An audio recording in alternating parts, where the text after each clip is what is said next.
Deus ama-te, Deus conhece-te. O título da minha mensagem nesta manhã é Deus conhece-te. E esta é uma verdade que acho que todos nós estamos aqui, percebemos, e para nós é pacífico isto, não é? Deus conhece-me.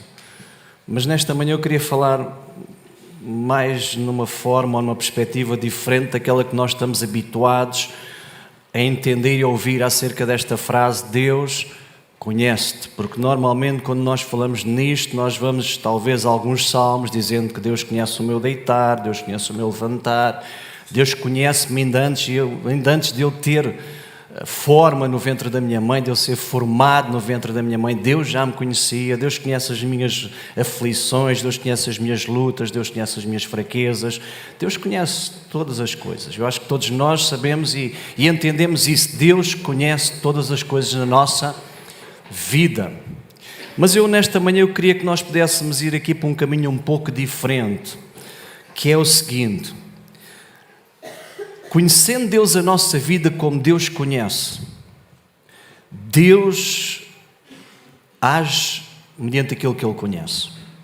Deus vai agir mediante aquilo que Ele conhece. Ele conhece a nossa vida e o conhecimento que Ele tem de nós não é um conhecimento somente para que Ele conheça, mas é porque Ele vai agir naquilo que Ele conhece. Vocês estão a entender o que eu estou a dizer?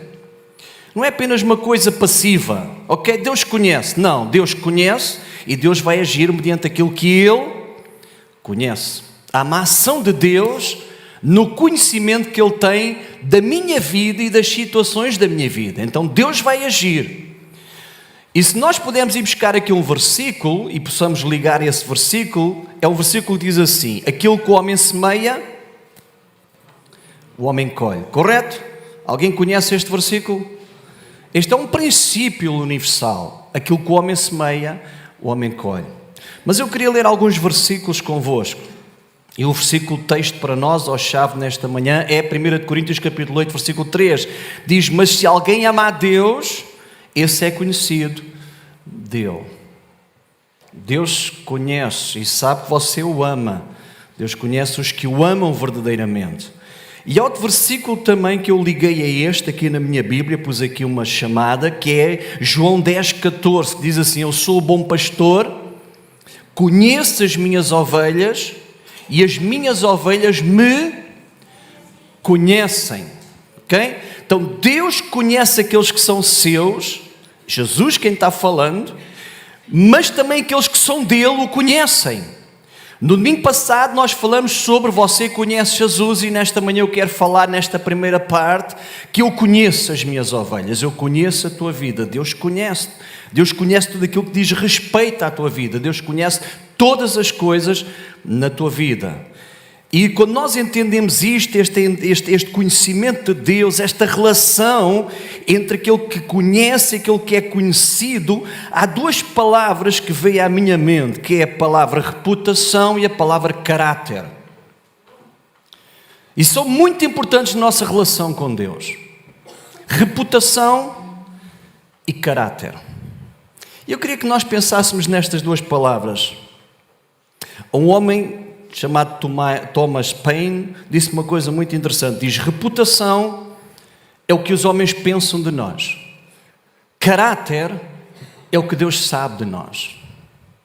Reputação é a imagem que as pessoas têm fruto daquilo que nós lhes mostramos. Reputação é aquilo que as pessoas pensam a nosso respeito, fruto daquilo que é as nossas ações, aquilo que é visível, que as pessoas veem na nossa vida. Nós criamos uma reputação, boa ou má. Caráter tem mais a ver com quem nós somos quando ninguém está a ver. Quem nós somos na intimidade. E a nossa reputação devia ser uma consequência do nosso caráter. Os irmãos estão a entender? A nossa reputação devia de ser uma consequência do nosso caráter. Reputação é isso. Reputação é alguma coisa que é ganha ou perdida em público. Nós podemos ganhar reputação em público ou podemos perder a nossa reputação também em público. Mas caráter é alguma coisa que é ganha ou perdida na intimidade. Caráter é uma coisa que tem a ver com aquilo que as pessoas não veem, mas que nós somos. Mas que depois se deve tornar visível ao fruto daquilo que nós somos. Porque senão nós estamos a viver um teatro. Nós estamos a viver alguma coisa em público que nós não somos na intimidade, ou vice-versa. Ou estamos a viver uma coisa na intimidade que nós não somos em público. Vocês não estão a entender isto que eu estou a dizer? Nós estamos a falar sobre Deus te conhece, e é nesta área que eu quero levar nesta manhã a minha mensagem. Que Deus nos conhece na intimidade. Deus nos conhece quando ninguém está a ver. Deus nos conhece fora dos holofotes. Deus nos conhece fora do público. Deus nos conhece fora da plateia. Deus nos conhece na intimidade. Ainda que tu mostres alguma coisa em público, Deus te conhece. E o conhecimento de Deus nunca é mediante aquilo que tu demonstras, é mediante aquilo que tu és. Nós podemos dizer que nós somos, sei lá o quê, mas Deus sonda o meu coração. Deus sonda a minha mente. Deus sonda as intenções do meu coração. Eu posso dizer que tenho uma boa intenção naquilo que estou a fazer, mas Deus sonda a intenção do meu coração. Deus vai mais profundo, Deus vai mais íntimo na nossa vida. E para Deus não é tão importante a reputação. Para Deus é importante o caráter, mas nós já vamos lá. Caráter é a firmeza e coerência das atitudes. Caráter é o conjunto das qualidades e defeitos de uma pessoa que vão determinar a sua conduta e a sua moralidade. É isso que é caráter. E sabem, todos nós precisamos de trabalhar verdadeiramente esta área tão importante na nossa relação com Deus, que é caráter. Todos nós precisamos de fazer isso, de trabalhar esta área na nossa vida, porque na verdade caráter é quem nós somos verdadeiramente diante de Deus. É quem nós somos quando estamos na sua presença. E entender que a sua presença é constante na nossa vida. A presença de Deus não é por frames, não é por momentos. Hoje Deus está, agora está nesta situação, Deus está, esta já não vê, a outra está a ver, mas esta se calhar já não está a ver. Não, Deus é constante. Deus é presente. Deus é Emmanuel, Deus conosco em todo o tempo. Ou será que nós só queremos Deus em determinados momentos da nossa vida, noutros já não queremos Deus? Será que nós queremos Deus quando a tempestade se levanta, mas quando estamos noutros contextos, já se calhar Deus não era bom que estivesses aqui? Alguém está a perceber o que eu estou a dizer? Deus conhece-te. Deus conhece-te. E conhece-te em todo o tempo. Há um livro na Bíblia, que pensa-se foi o primeiro livro a ser escrito, o livro de Jó, que no capítulo 1, versículo 1, diz uma coisa muito interessante. Diz assim: havia na terra de Uz um homem cujo nome era Jó. E agora o que isso diz aqui: este homem era íntegro e reto, temia a Deus e se desviava do mal. Se nós formos agora ao versículo 8... nós conhecemos o episódio quando Deus se volta para Satanás e diz assim: olha, viste o meu servo Jó? Homem reto, homem íntegro, homem que desvia-se do mal e homem que teme a Deus. Então eu estava a pensar uma coisa muito interessante. O capítulo, versículo 1, é o relatório de um homem. Se bem que eu sei que isto é a palavra de Deus, então todos estes versículos é a palavra de Deus. Mas é um relatório de um homem que alguém diz assim: eu sou um homem reto, eu sou um homem justo, eu sou um homem que teme a Deus, eu sou um homem que me desvia do mal. Este é o meu relatório que eu faço perante vós. Vai acreditar quem quer, certo ou não?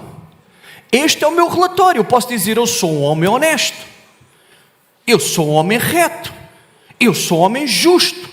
E isto é aquilo que eu mostro para que a minha reputação possa ser uma boa reputação. Mas depois há o relatório de Deus. E o relatório de Deus é aquele que está lá no versículo 8. Que por acaso é o mesmo relatório que está no versículo 1. Ou seja, aquilo que Jó disse, ou que quem escreveu o livro de Jó disse acerca de Jó, é a mesma coisa que Deus diz acerca de Jó. A minha questão é esta: o relatório que nós fazemos da nossa vida publicamente é o mesmo relatório que Deus faz? Alguém está a perceber o que eu estou a dizer? Hã? Quem é que daqui não está a entender? Será que aquilo que eu digo às pessoas e que eu falo às pessoas acerca de mim, dizendo, não, olha, eu sou uma pessoa séria, eu sou uma pessoa honesta, eu sou uma pessoa justa, eu sou uma pessoa verdadeira. Será que se Deus fizer esse relatório acerca de nós, que relatório é que Deus faz?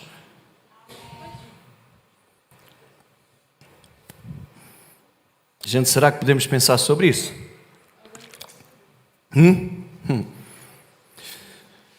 Um grande homem de Deus chamado Moisés, um grande líder, ele teve que lidar com alguns problemas assim de caráter. Eu queria que vocês viessem comigo a Êxodo capítulo 2, versículo 11 a 15. E vamos ler. Capítulo 2, versículo 11 a 15. Aleluia. Vocês estão prontos para ir à palavra esta manhã? Está tudo confortável? Está tudo bem? Dormiram bem? Tomaram bem o pequeno almoço? Estão preparados? Já meteram os cintos de segurança? Então preparem-se, porque isto vai levantar voo. Esse capítulo 2, versículo 11 a 15 diz assim: naqueles dias, sendo Moisés já homem, saiu a seus irmãos e viu os seus trabalhos pesados. Ele viu que certo egípcio espancava um hebreu, um do seu povo. Olhou de um e do outro lado e vendo que não havia ali ninguém, matou o egípcio e o escondeu na areia. Saiu no dia seguinte, eis que 2 hebreus estavam guerreando, e disse ao culpado: por que espancas o teu próximo? O qual respondeu: quem te pôs por príncipe e juízo sobre nós? Pensas matar-me como mataste o egípcio? Temeu, pois, Moisés e disse: com certeza que o descobriram. Coisa incrível, hein? Informado desse caso, procurou Faraó matar a Moisés, porém Moisés fugiu da presença de Faraó e se deteve na terra de Midian e assentou-se junto a um poço. Amém. Versículo 12 diz assim: olhou ele de um lado e de outro, e vendo que não havia ali ninguém, matou o egípcio e o escondeu na areia. Deixem-me fazer uma pergunta para vocês. Qual é que foi o motivo porque Moisés olhou para um lado e para o outro? O que é que vocês acham? Moisés olhou para um lado e para o outro. Hã? Não percebi. Moisés estava ali e viu alguém espancando um dos seus, da sua família, digamos assim, da sua nação, e matou o egípcio. E olhou de um lado e do outro para perceber se alguém estava olhando. Eu faço uma pergunta a vocês: se alguém estivesse olhando, ele faria a mesma coisa? Ele teria morto o egípcio? Então o que é que lhe deu coragem para ele matar aquele homem? Foi eu pensar que ninguém ia saber, ou não? Como ninguém vai saber, a gente pode fazer o que quiser, ou não? Você nunca pensou assim? Se calhar, como ninguém vai saber, não tem problema. Para quê? Ninguém vai saber. A gente pode fazer, a gente pode enganar aqui um bocadinho, pode alargar ali mais um bocadinho, pode fazer desta forma, pode pensar isto, pode fazer aquilo, não é? Ninguém vai saber, não é? É bom a gente às vezes também nos colocar aqui nestas realidades. Se houvesse testemunhas, será que ele tinha morto o egípcio? Claro que não. Então uma coisa aconteceu. Naquele momento, ter ou não público determinou a sua ação. Certo ou não? Ter ou não público determinou aquilo que ele foi fazer. E esta é a pergunta que eu faço a mim mesmo. O eu ter público determina as minhas ações? Ou eu sou o mesmo quando tenho público e quando não tenho público? Ou será que eu sou a mesma pessoa quando vocês estão a olhar para mim? Não é?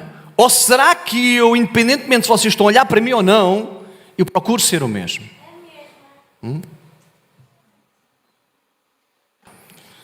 Então a coragem de Moisés para matar o egípcio, ele veio da falta de testemunhas. E sabe, nós devemos pensar sobre isso, amados. Se nós, na nossa forma de ser, e estamos a falar sobre Deus conhece, se nós na nossa forma de ser somos uma pessoa quando estamos num determinado contexto, noutro contexto já somos se calhar outra pessoa, e quando estamos se calhar sozinhos já somos outra pessoa. Se nós vivemos aqui como departamentos da nossa vida ou momentos da nossa vida, ou se nós vivemos uma vida íntegra, integral, procuramos fazer isso. A palavra de Deus nos desafia a viver uma vida íntegra em todo o tempo. em todas as situações, em todos os momentos, viver essa vida íntegra. Então eu queria ir para o primeiro ponto para nós avançarmos. O primeiro ponto é este, é não viva em função da sua plateia humana, mas viva em função da sua plateia celestial. Entenda que mais importante do que você agradar à sua plateia humana, é você agradar à sua plateia celestial, ao Deus que tudo vê. Sabe, amados, reputação é uma coisa boa, e a palavra de Deus nos ensina a valorizar a reputação. Lá em Provérbios 22:11, diz: mais vale um bom nome do que as muitas riquezas. Você já percebeu isso?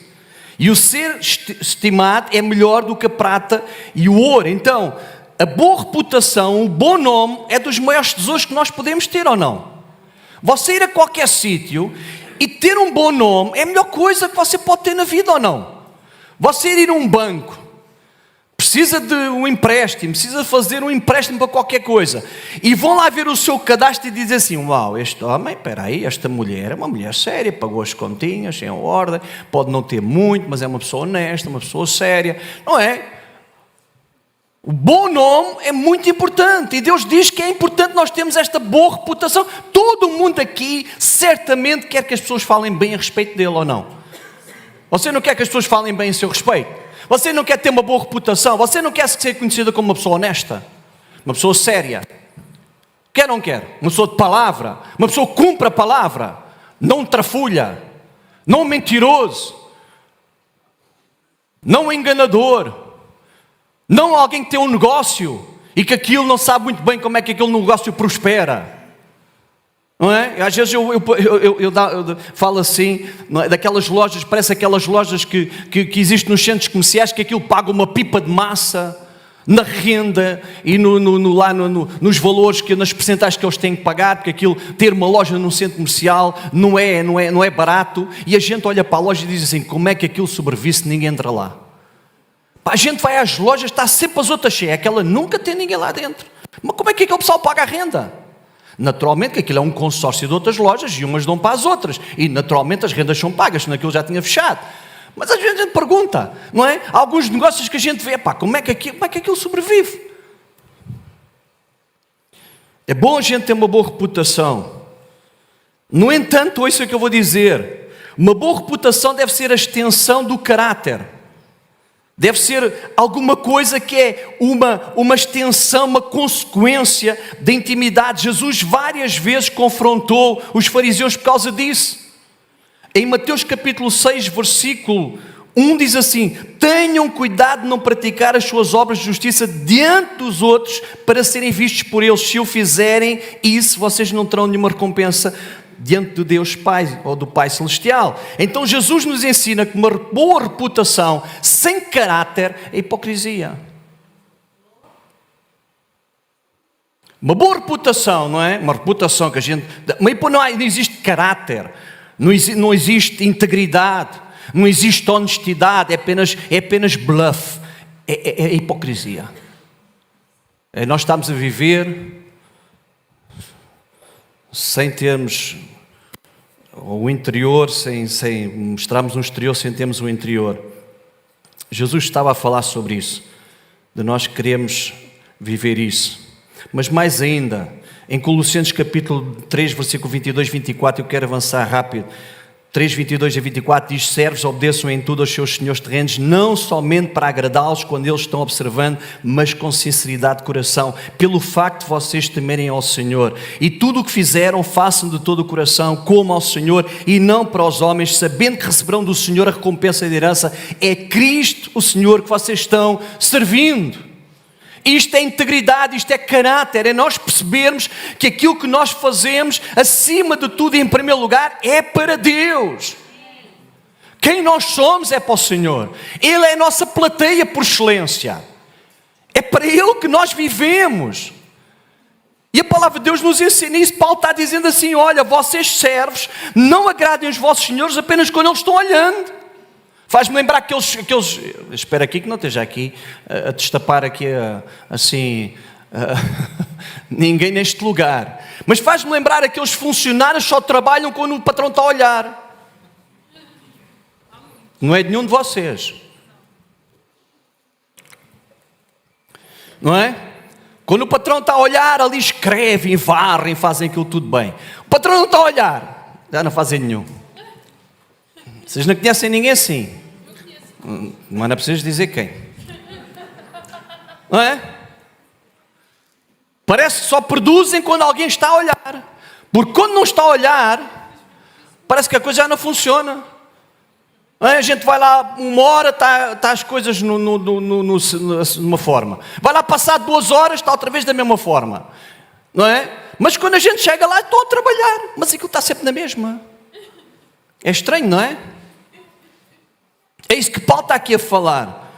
Paulo está a dizer, olha, entendam que tudo o que vocês fizerem, façam de todo o coração como ao Senhor. E este é o segredo de um caráter. Segundo aquilo que Deus quer, integridade. É a gente entender que Deus conhece a nossa vida. Deus conhece, e aquilo que a gente faz, nós devemos fazer como sendo para Deus, no nosso trabalho, na nossa família, na nossa vida, em tudo aquilo que a gente faz, dar o nosso melhor, com integridade, com caráter, com excelência, porque Deus conhece a nossa vida. E não é somente para agradar, claro que a gente quer ter uma reputação, claro que eu quero que vocês olhem para mim e digam assim, o pastor é uma pessoa séria, o pastor é uma pessoa honesta, o pastor é uma pessoa correta. Mas eu quero que isso seja uma realidade mesmo na minha vida, não é porque vocês dizem, é porque é. Porque Deus realmente sabe que eu sou assim. E esse é o relatório de Deus, não o vosso. Esse é o relatório que Deus faz a respeito da minha vida. É isso que eu quero. O Vítor é honesto.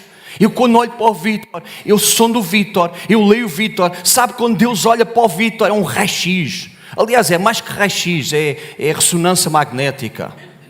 Já nem sei o que é. É ressonância magnética com contraste. É 2D, 3D, 5D.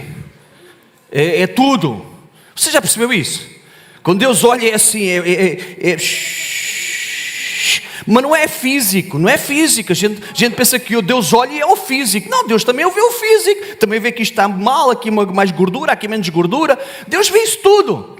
Mas o raio-x de Deus é diferente.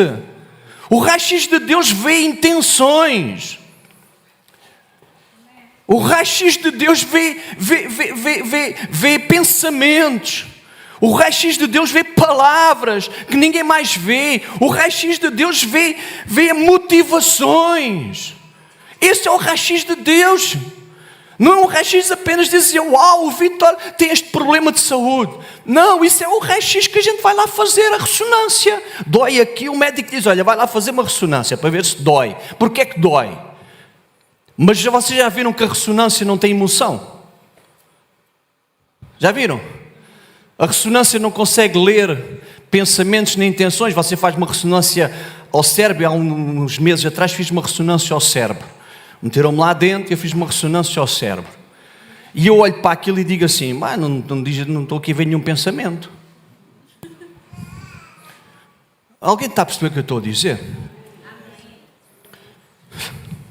Amém. Vamos ver outro homem de Deus para a gente avançar. Amém.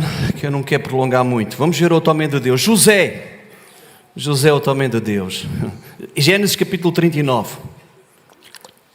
Versículo 7 a 12. Moisés fez o seguinte. Ninguém está a ver. Vamos matar o homem. Ninguém vai descobrir. Azar, descobriram. Porque isto é outra verdade que a gente já vai ler mais à frente. Que a gente pensa que aquilo que faz, ninguém vai saber. Mas nesta manhã, deixe-me dizer, dar-lhe aqui uma novidade que se calhar você não vai gostar de ouvir. Tudo aquilo que nós fazemos, um dia, todo mundo vai saber. Você queira ou não.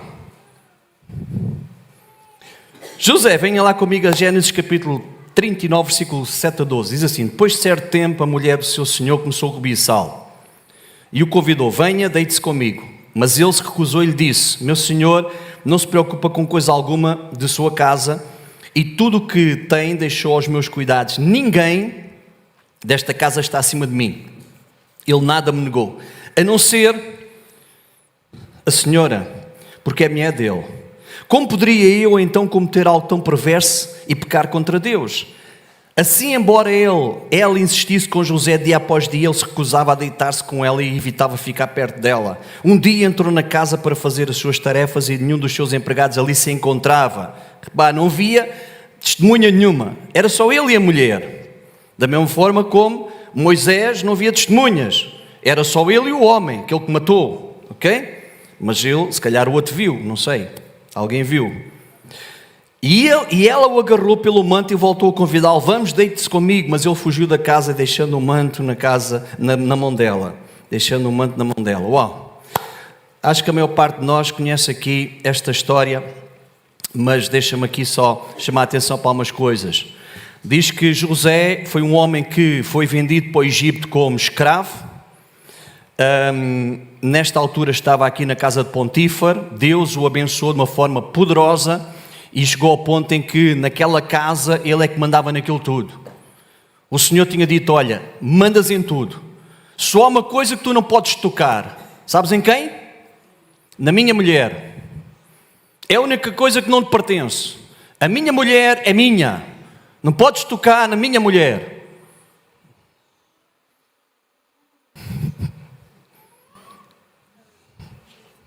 Amém. Eu preciso dizer aqui uma coisa, mas não vou dizer. Então eu estava aqui a pensar se dizia ou não. Amém. Mas deu-lhe tudo na sua mão e disse: olha, esta é a minha mulher, não tocas. E aquilo ficou na cabeça de José. E a mulher começou a cobiçar José. E andava atrás de José. E José: deita-te comigo. E naturalmente não seria para dormir, não é? Seria para fazer outras coisas.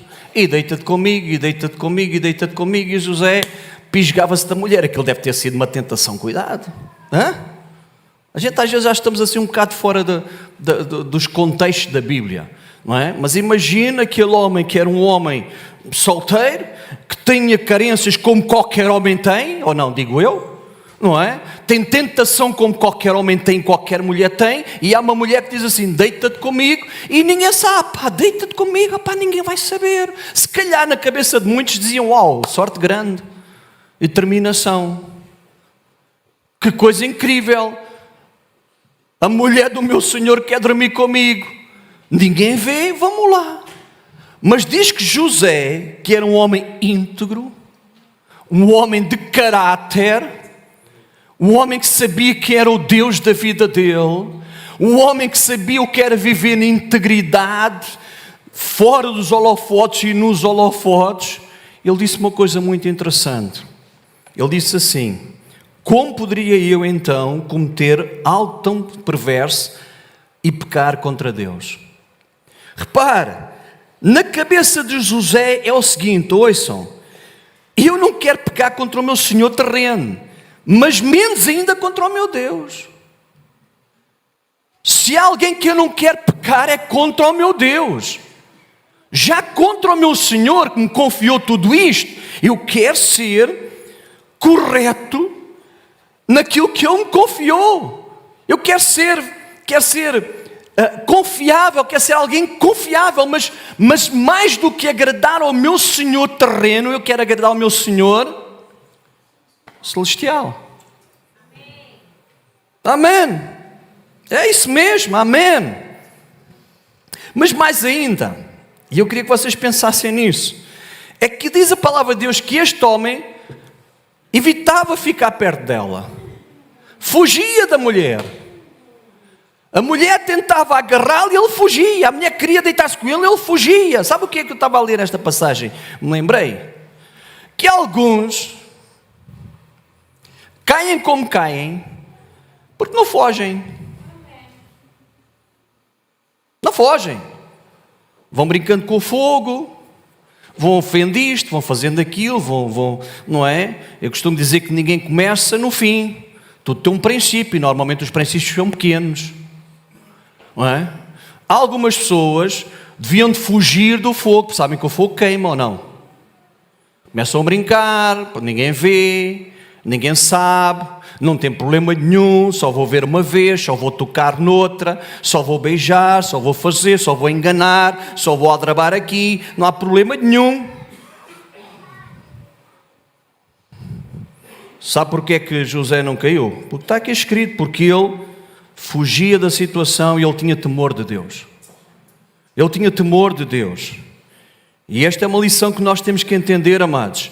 Uma lição que José nos ensina, e aqui eu vou para o último ponto para terminar, é que não importa se há ou não testemunhas humanas, Deus é o Deus que tudo vê.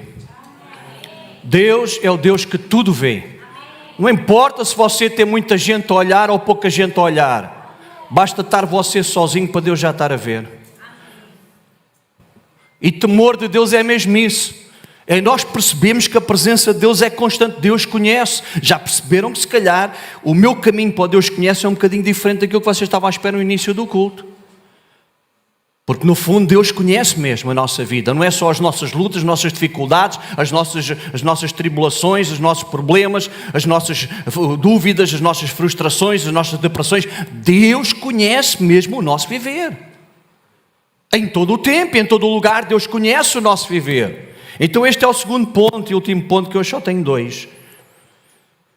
É que nós temos de ter um entendimento em todo o tempo, 24 horas por dia, que Deus é o Deus que tudo vê. Deus é o Deus que tudo vê. É o Deus que tudo conhece, mas também é o Deus que tudo vê.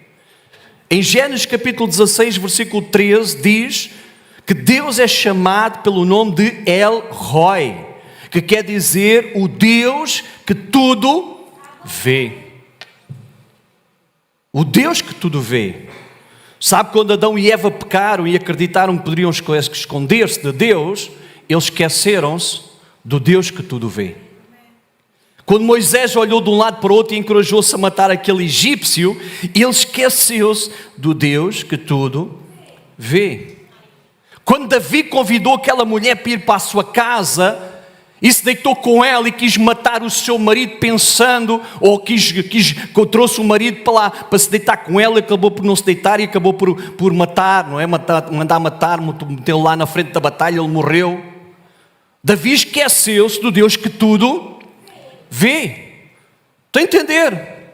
Quando Ananias e Safira pensavam que podiam enganar os apóstolos, dizendo: nós vendemos uma propriedade por este valor, mas na verdade tinham vendido por este valor, eles esqueceram-se da maior verdade, que é o Deus que tudo vê. E é bom a gente entender isso, amados, que há um Deus que tudo vê, e este é um conceito que nós temos que entender, que Deus, Ele tudo vê, e que todos nós, ainda que não gostemos, nós um dia vamos prestar contas ao Deus que tudo vê. Gostemos ou não, um dia nós vamos prestar contas ao Deus que tudo vê. Hebreus capítulo 4, versículo 13 diz assim: e não há criatura que não seja manifesta na sua presença, pelo contrário. Está escrito na vossa Bíblia? E não há criatura que não seja manifesta na sua presença. Sabe o que é que isto quer dizer? Deus conhece-te. Deus tudo vê. Pelo contrário, todas as coisas estão descobertas e patentes aos olhos daquele a quem temos de prestar contas. Se calhar esta não é a mensagem mais interessante nesta manhã, mas é uma realidade. E a gente tem que perceber esta realidade. A Bíblia diz que todos nós um dia temos de dar contas a Deus. E a gente até pode achar o seguinte, amados, até podemos achar que aquilo que a gente faz hoje, que ninguém viu, e que parece que não trouxe uma consequência logo no momento, que vai cair no esquecimento. Se Deus tem coisa boa, é memória. Se Deus tem coisa boa, é memória. E a palavra de Deus nos diz isto: chegará o dia em que tudo aquilo que está oculto será trazido à luz. Chegará esse dia, nada que nós fazemos escondido permanecerá escondido. Um dia tudo será revelado. Um dia, tudo aquilo que a gente pensa ninguém viu, como Moisés pensou, ninguém viu, um dia tudo será revelado. Mateus capítulo 10, versículo 2 diz assim: portanto, não os temais, pois nada há encoberto não venha a ser revelado, nem oculto não venha a ser conhecido. Vocês ainda estão comigo? Está tudo bem até agora? Ainda estão muito chateados comigo ou já estão melhorzinhos? Não estão muito chateados comigo, pois não? Mas a gente tem que entender o que é que a Bíblia nos diz. Se a gente quer conhecer a Deus e viver uma vida de caráter diante de Deus, de intimidade diante de Deus, a gente tem que perceber isto. Temos que começar a viver as coisas com transparência diante de Deus. A gente pensa que engana Deus, a gente pensa que tem uma relação com Deus que é à nossa medida, como a gente quer e faz o que quer e está tudo bem. Não está. Não está tudo bem. E é bom que a gente entenda isso. Não está tudo bem. O amor de Deus leva a que não esteja tudo bem. Por isso é que Jesus veio dar a sua vida por nós, porque não estava tudo bem. Porque alguém tinha que dar a vida e Deus não encontrou nenhum daqueles animais, um animal com capacidade e que fizesse um sacrifício completo. Por isso é que Jesus veio como o Cordeiro de Deus, porque não estava tudo bem. E se Ele deu a vida por nós, é para que nós não vivamos constantemente a crucificar de novo a Cristo. Com as nossas vidas, com as nossas ações. Sabe, amados, muita gente varre para baixo do tapete achando que permanece lá. A gente ouve muito esse termo, não é? Está varrendo para baixo do tapete. Sabe o que é que isso significa? Significa que a gente mete lá para baixo do tapete. Eu sou do Algarve, sou do Olhão. Terra abençoada. Olhão. E há uma localidade ao lado do Olhão chamada Tavira. Aqui há alguém de Tavira? Essa zona do Algarve, porque é menos conhecida, é mais bonita. Sempre primou para as outras, Albufeira, Quarteira, Vila Moura, por aí adiante. Aquele lado eu gosto mais, Tavira, não é? Vila Real de Santo António, tudo ali. Mas há uma coisa em Tavira que o pessoal tem uma fama incrível, que é esconder a comida dentro da gaveta. Que é o pessoal está a comer e alguém bate à porta. E as mesas antigamente, agora já não se usa estas mesas, tinham umas gavetas. Vocês lembram-se disso? Aqueles mais antigos tinham umas gavetas onde a gente guardava, não é? O pão, guardava lá umas coisas lá dentro dessas gavetas, não é? Então o pessoal batia à porta e alguém dizia: "Ó Maria, guarda a comida na gaveta." Então guardava a comida na gaveta e o pessoal chegava lá e dizia: "Oh, e tal", e a pessoa dizia: "Oh, pá, olha, chatice, podias ter vindo um bocadinho mais cedo. A gente estava a comer, comias connosco." Não é? E a pessoa dizia: "Pois, olha, trazei-me, etc." Não é? A gente às vezes guarda a comida dentro da gaveta. A gente às vezes está a comer e Deus bate à porta, a gente guarda a comida dentro da gaveta. Isto o pastor lembra-se de cada coisa. Ouça, quem é que pode aqui subir para ir tocando, tá bom? Eu estou quase a terminar. Amados, há uma coisa, e eu queria terminar, não queria terminar aqui com um grande peso sobre a nossa vida, mas eu preciso dizer isto. Há no agir de Deus, no saber de Deus, no conhecer de Deus, há um agir. Deus tem que agir. Eu vou colocar assim as coisas. Deus não pode ser injusto. Deus não é injusto, Deus é justo. E a justiça de Deus leva Deus a agir. Alguém está a perceber o que eu estou a dizer? A justiça de Deus leva Deus a agir. Deus não pode ver o Vítor a fazer uma coisa errada e não há um arrependimento e está tudo bem. Isso não existe. Senão Deus não é justo. Ou não? Alguém aqui está a entender o que eu estou a dizer? A justiça de Deus faz Deus agir. Por isso é que Jesus veio. Jesus veio para cumprir toda a justiça de Deus. Porque alguém tinha que morrer pelos pecadores. Havia um preço a pagar. Havia um escrito de dívida contra nós. E Cristo Jesus veio dar a sua vida para que aquilo que era dívida nossa fosse paga.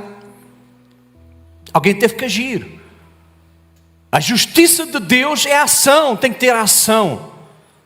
Então seria um Deus injusto se visse o Vítor a fazer constantemente alguma coisa e não houvesse consequências para isso. Então há consequências. A gente não gosta. Você não corrige os seus filhos? Ou não? Corrige ou não corrige? Eu sei que isto é um bocado polémico o que eu vou dizer, mas hoje em dia cada vez menos corrige os filhos. Há pais que parecem ter medo de corrigir os filhos. Parece ter medo de dar assim uma palmadinha. Eu estou a dizer isto, espero que ninguém me faça um processo contra mim. De violência doméstica. Contra os filhos. Mas já são grandes já. Não é? Estava a falar com alguém esta semana um pastor que estava a contar, sem dizer quem era a pessoa, naturalmente, nós não expomos as pessoas, é evidente.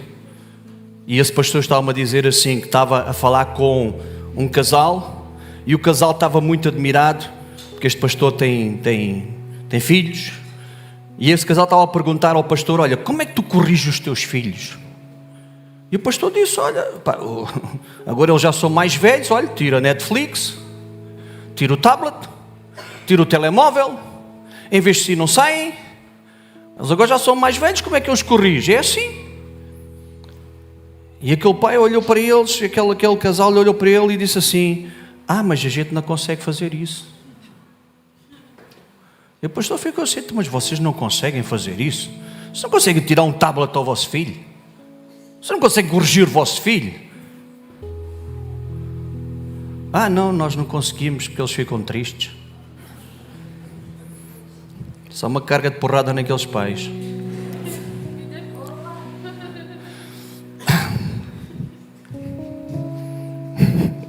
Vocês não precisam concordar comigo, está bem? São livres para não concordar comigo. A Bíblia diz que Deus corrige ao que ama. E se você é amado, Deus vai corrigi-lo. Se Deus o ama, como eu sei que Deus o ama, Deus vai corrigi-lo. E a correção de Deus não é para perdição. A correção de Deus é para salvação.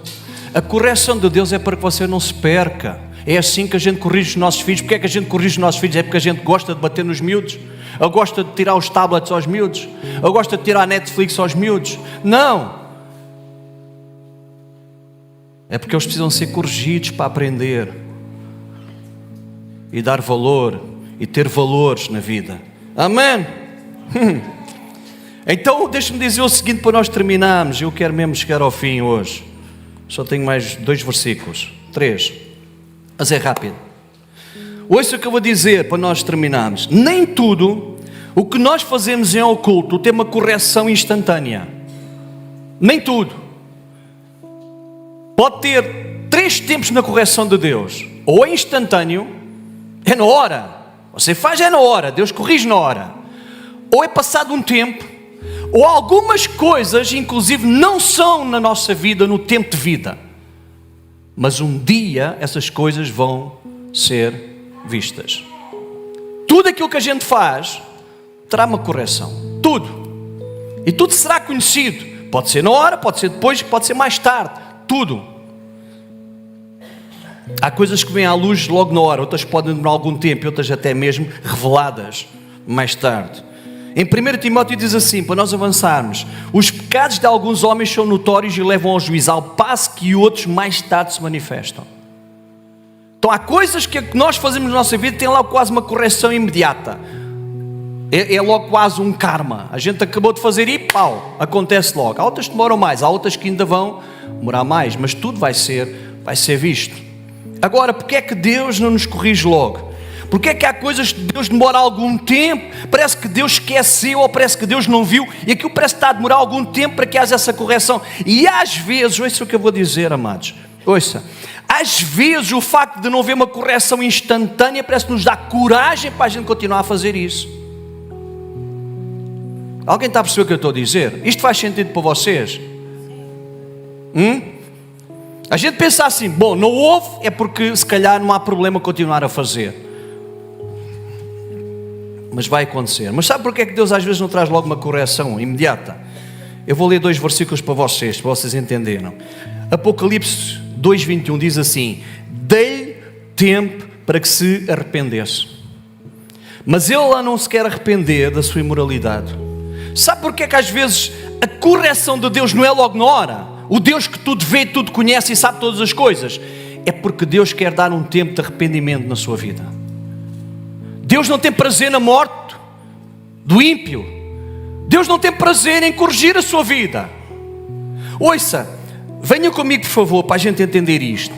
Quando Jesus fala lá em João acerca da parábola da videira verdadeira, ele diz assim: eu sou a videira verdadeira e o meu pai é o agricultor. Toda a vara em que a mim dá fruto, ele a limpa para que dê mais fruto. Mas aquela que não dá fruto, ele a corta. Está escrito ou não? E depois diz lá uma coisa muito interessante, diz assim: vós já estáis limpos pela palavra. Então Deus tem duas formas de trazer limpeza à nossa vida: pela palavra ou pela poda. Quando nós somos limpos pela palavra, quando você lê a palavra de Deus e entende, Deus quer que esta situação seja diferente da minha vida, e você tem um processo de mudança, porque entende a palavra, Deus usa a palavra. Mas quando você não entende a palavra, Deus vai usar outros métodos, porque Deus o ama.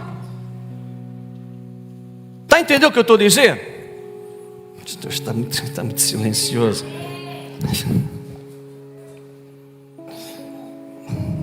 Lucas 13, abre lá comigo a Lucas 13 e vamos terminar, senão você no final crucifica. Lucas 13, versículo 6 a 9, vamos lá ler esta parábola. Músicos podem subir, o grupo louvor pode subir, por favor. Lucas 13, diz assim, anda lá para trás, isto é o final do versículo, anda aí assim, olha. Então contou esta parábola: um homem tinha uma figueira plantada em sua vinha, foi procurar fruto nela e não achou nenhum. Por isso disse ao que cuidava da vinha: já faz 3 anos que venho procurar fruto nesta videira e não acho. Corte-a, porque ocupa ainda a terra inutilmente. Havia aqui tanta coisa para nós falarmos, mas não vamos aqui esmiuçar muito isto. Respondeu o homem: Senhor, deixa por mais um ano e eu cavarei ao redor dela e adubarei. Se der fruto no ano que vem, muito bem. Se não der, corta. Sabe porque é que o Deus que tudo sabe, o Deus que conhece a nossa vida, sabe porque é que Deus muitas vezes não age logo no imediato? Sabe porquê? Porque Deus está à espera que a nossa vida dê fruto. Porque Deus nos ama. Porque Deus nos ama, porque Deus é longânimo em misericórdia. Não quer dizer que Deus se esqueceu. Porque Deus é um Deus de graça, não quer dizer que Deus se esqueceu, mas que Deus está a dar um tempo de oportunidade para arrependimento.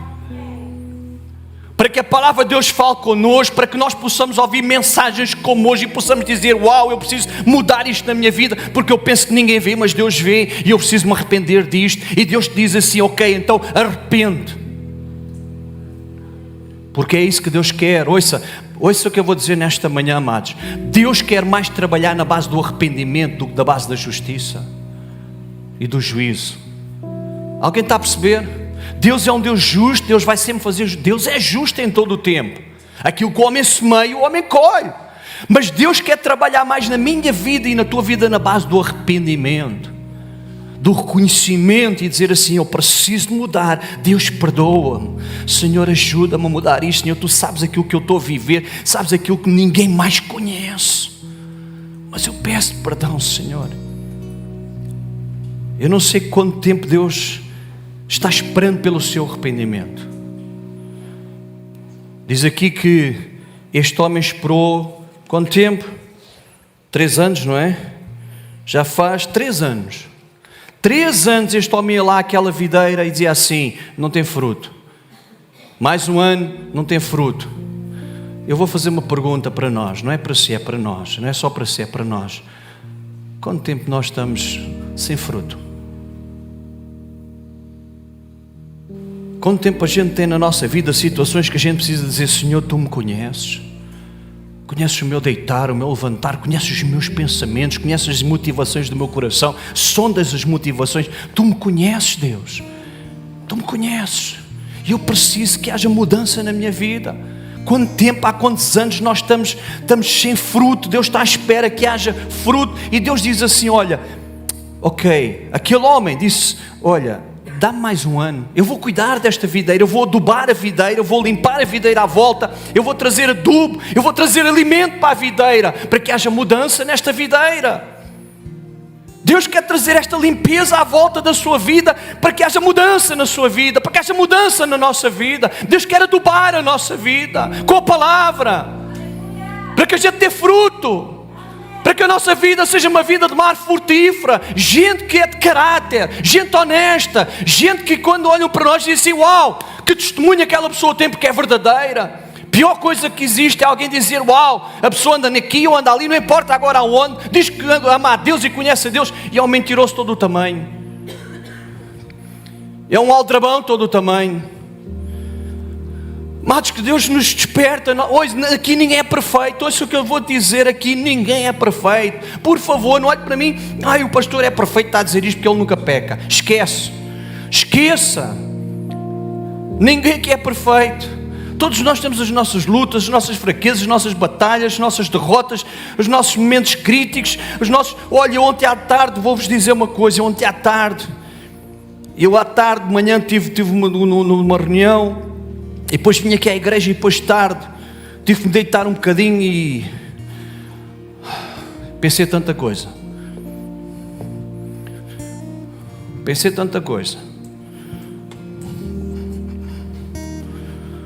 Sabe porquê, amados? Porque nenhum de nós aqui, todos nós temos as nossas áreas cinzentas na vida. Todos nós estamos num processo de mudança. Mas uma coisa Deus pede a cada um de nós: para nós sermos honestos, nós sermos sinceros com Ele, nós sermos transparentes, para que nós possamos dizer: Senhor, é isto, é quem eu sou, é como eu estou, é aqui que eu falho, é aqui que eu sei que não te agrado. Mas ninguém está a ver, mas tu estás. É aqui que eu sei, Deus, que eu preciso de mudar de vida. É nesta área, Deus, que o meu coração se entristece tanto, porque eu te amo. É nesta área, Senhor, que eu sei que eu estou a falhar, porque eu te amo, Senhor. Eu não quero fazer. Mas vamos ficar em pé, vamos orar nesta manhã.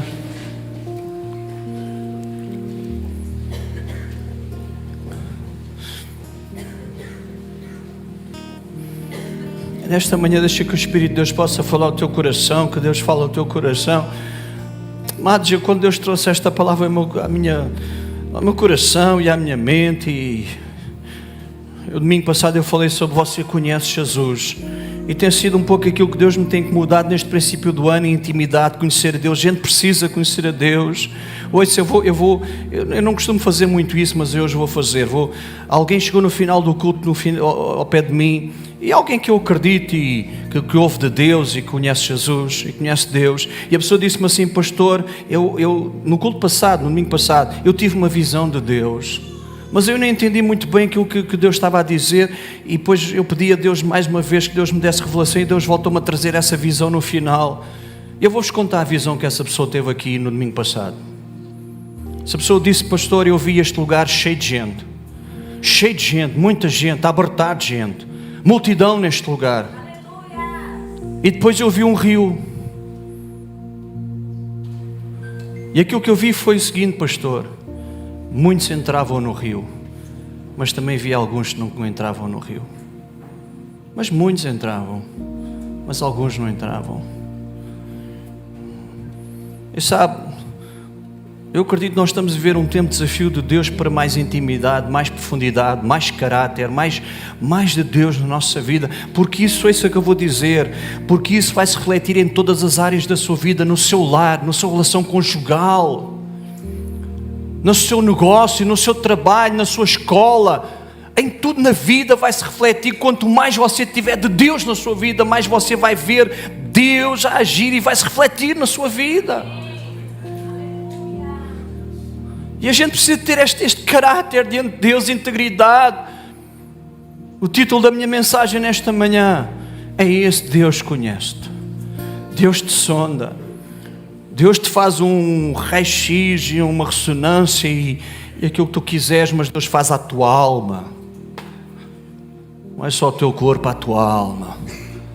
Deus te conhece. Nesta manhã, Senhor, mais uma vez nós estamos na Tua presença. E mais uma vez, Senhor, nós sabemos que Tu és o Deus que vê. Esta é a Tua igreja, Senhor. Estes são os Teus filhos e filhas que estão aqui nesta manhã. Aqueles que Te amam e que dizem que Te amam. Aqueles que um dia disseram: Jesus, entra na minha vida e sei o meu Senhor e Salvador. Sei aquele que vai mudar o meu viver. Eu me entrego a Ti. Eu me dou completamente a Ti. Eles estão aqui nesta manhã, Senhor. Eu sei que eles Te amam. Eu sei que apesar das lutas, das dificuldades, das tribulações, dos momentos difíceis, Deus, no coração deles, eles têm um desejo de Te agradar. E nesta manhã, Senhor, esta é a minha oração.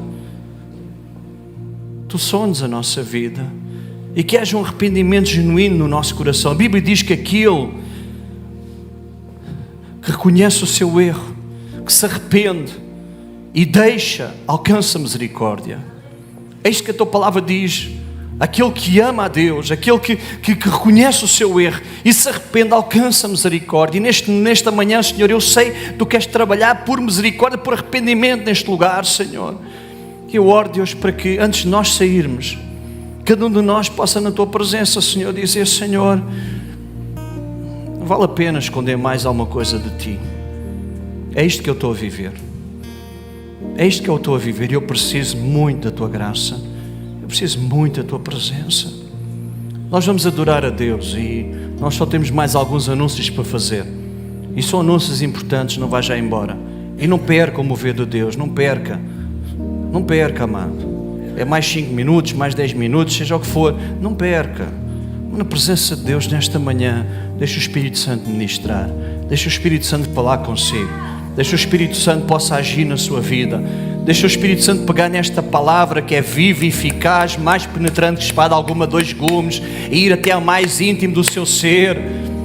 Ele vai até a divisão do espírito e da alma e discerne nos pensamentos. É o que a palavra de Deus diz, não sou eu. Aquilo que eu falei aqui não é meu, é a palavra de Deus que diz. E se Deus trouxe aqui isso de manhã, e se você está aqui hoje de manhã para ouvir aquilo que está a ouvir, ou no seu lar para ouvir aquilo que está a ouvir, é porque Deus quer que você ouça isto. Então nesta manhã vamos adorar a Deus, amém? Vamos adorá-lo, vamos adorar a Deus. E no lugar onde você está, feche os seus olhos e fique na presença de você e Deus. Você e Deus. Eu quero depois orar. Eu não sei se vou chamar aqui à frente, vou orar no lugar onde você está, mas fique na presença de Deus agora. Tire um tempo para você refletir naquilo que acabou de ouvir e dizer: Deus, eu preciso disto. Amém? Vamos adorar.